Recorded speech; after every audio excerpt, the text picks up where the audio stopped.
Ganong katagal bago ka nabuntis? Mabilis lang din po kasi parang isang beses lang po nangyari. Nabuo agad, ah? Nag-pregnancy test po ako. Oh. Nang 3 beses, akala ko nga po reject. Oh. Tapos 2 talaga yung lumalabas. Oh. Yung pala talaga po buntis.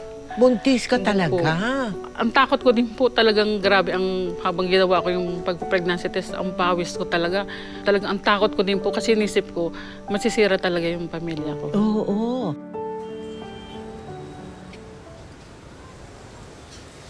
Pa-check up ka na ba?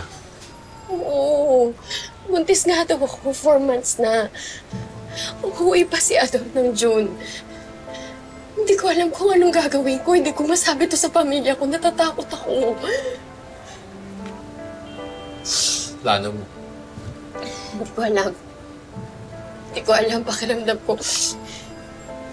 Papatayin ako ng asawa ko kapag nalaman niya na nabuntis ako ng ibang lalaki. Sa'yo.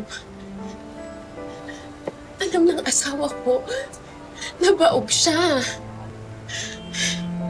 Pinagtaksilan ka naman niya dati, di ba? Kaya huwag siya magmalinis. Alam ko naman yun, pero iba yung problema ko ngayon. Babae ako. Mas mabigat yung kasalanan ko sa kanya, nagbunga pa. Alam mo, kahit sa pamilya ko to sabihin, itatakwil nila ako. Helen, sumama ka na lang sa akin. Iwan mo isawa mo. Dadaling kita sa probinsya namin. Habang nasa Taiwan ako, ito ka manganganak. Andun ng nanay. Walang makakaalam. Basta umalis ka na lang. Isasama tayo.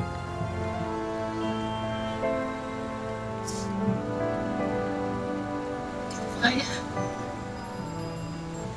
Sorry, hindi ko kaya iwan yung asawa ko.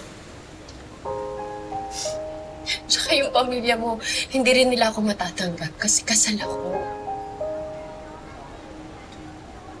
Sorry. O kaya iwan yung asawa ko. Jelay, maninindigan naman kita eh. Alagaan ko kayo ng anak natin. Tito, salamat talaga sa offer mo.